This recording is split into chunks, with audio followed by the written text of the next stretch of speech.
Assalamualaikum warahmatullahi wabarakatuh. Waalaikumsalam warahmatullahi wabarakatuh. Ya, terima kasih atas kesediaannya Budia untuk bersama saya gitu ya, mendengarkan pemaparan saya tentang sebuah inovasi pembelajaran informatika terkait dengan berpikir komputasional. Aku izin langsung share screen ya. Nanti Budia kan sesama guru informatika ya, sama kayak aku. Jadi nanti boleh misalkan Budia kasih tanggapan, kasih kritik, kasih saran, mungkin juga nanti tanya-tanya juga boleh. Oke. Bentar ya Budia. Oh, ini juga ada teman-teman yang lain juga udah bergabung. Selamat datang teman-teman. Terima kasih atas kehadirannya. Aku izin share layar dulu bentar. Ada kereta ya, bentar.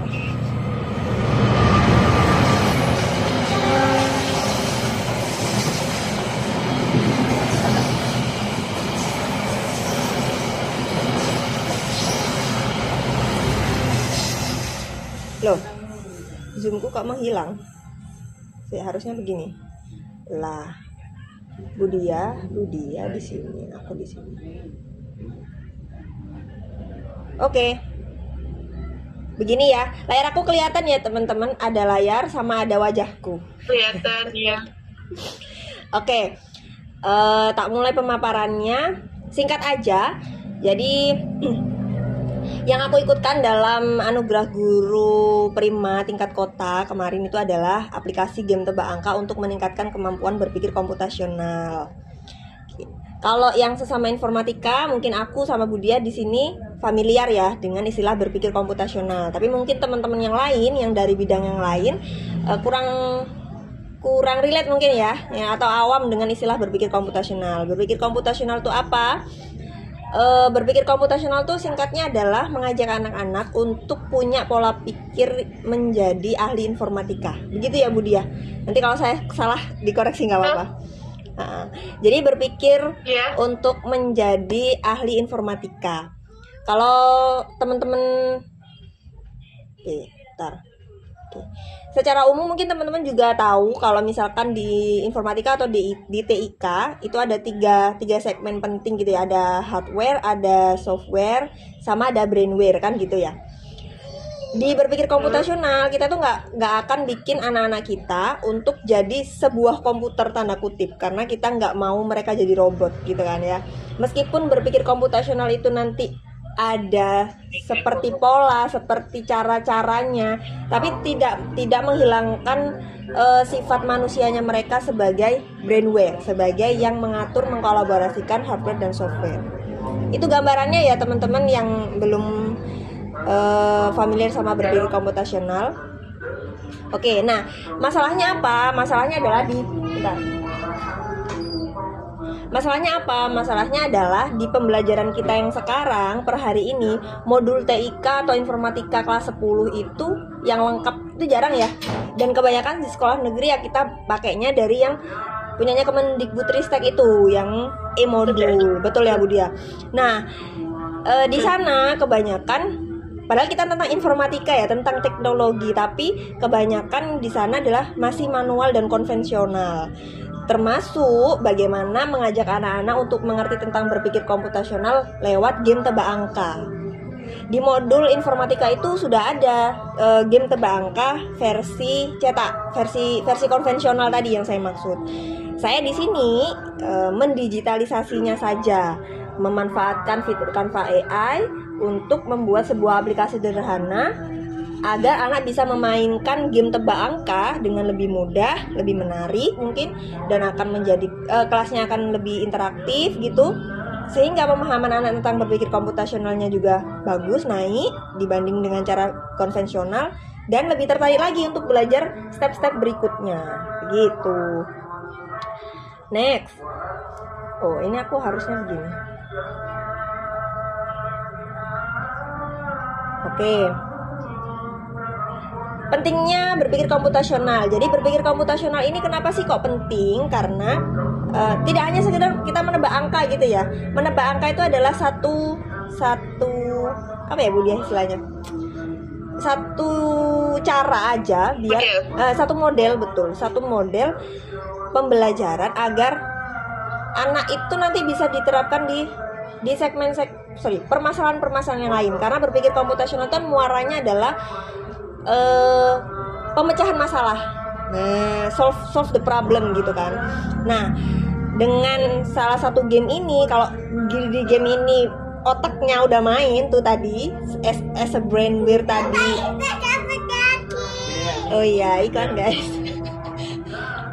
Otaknya udah keset berpikir komputasionalnya bagus, otomatis nanti di kehidupan sehari-hari, di permasalahan-permasalahan yang lain tuh anak bisa menerapkan tuh, oh aku tuh kalau ketemu masalah kayak gini harusnya begini, nggak boleh kayak gini, harusnya begini. Nah kayak gitu ya penerapan dalam kehidupan sehari-hari atau next stepnya kayak gitu. Oke, itu aja, singkat aja dulu itunya, PPT-nya. Aku mau ngasih lihat visual gamenya.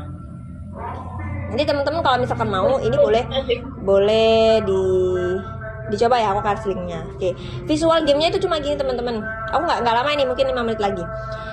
Visual gamenya kayak gini, Bapak Ibu guru ya. Bisa di ATM misalkan nanti.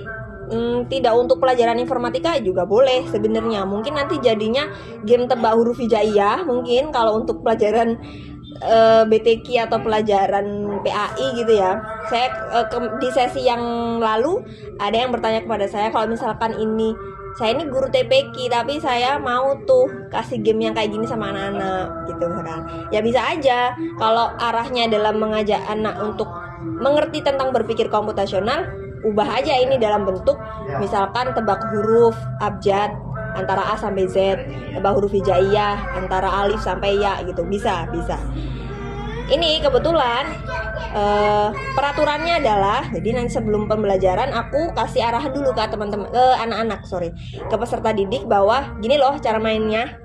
Ini bisa dimainkan berdua, berpasangan, atau mungkin tim lawan tim A lawan tim B, atau si A lawan si B gitu ya.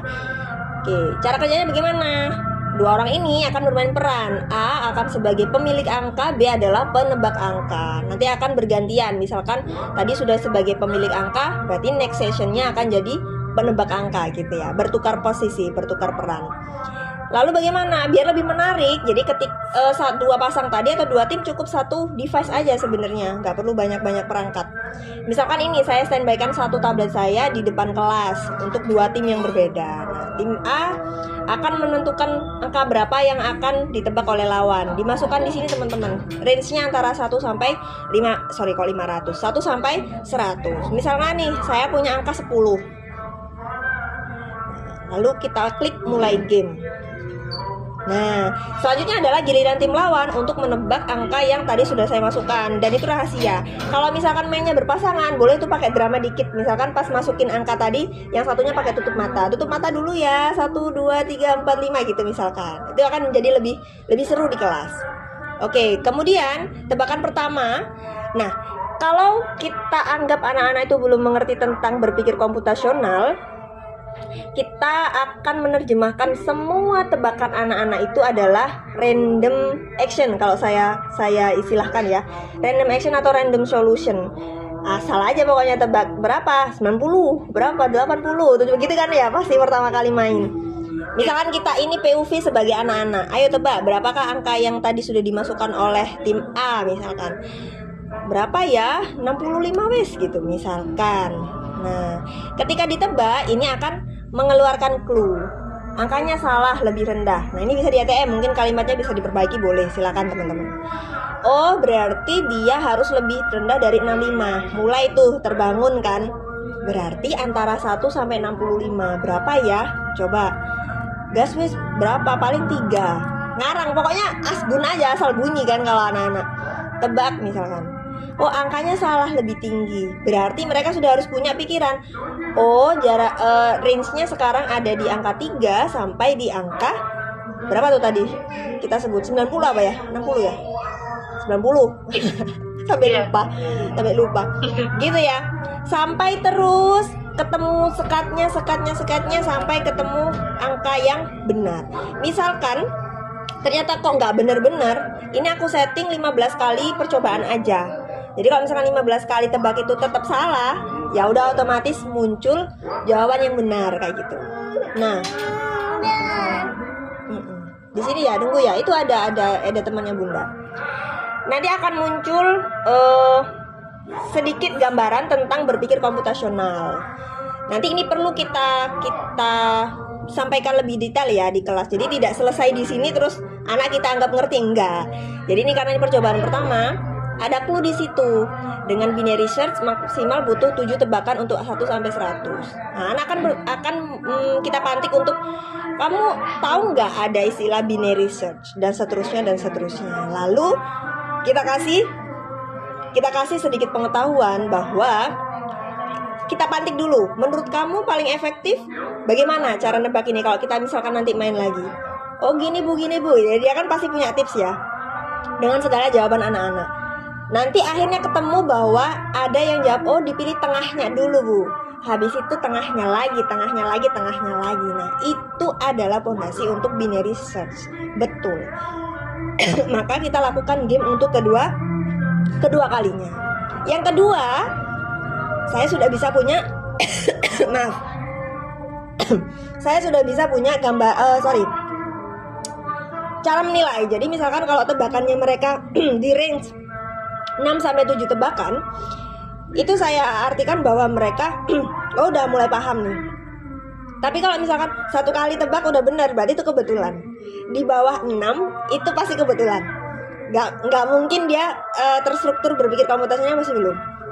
Kalau di atasnya 10 mungkin itu berarti juga belum paham. Kok bisa sampai lebih dari 10 gitu. Jadi kesimpulannya apa teman-teman?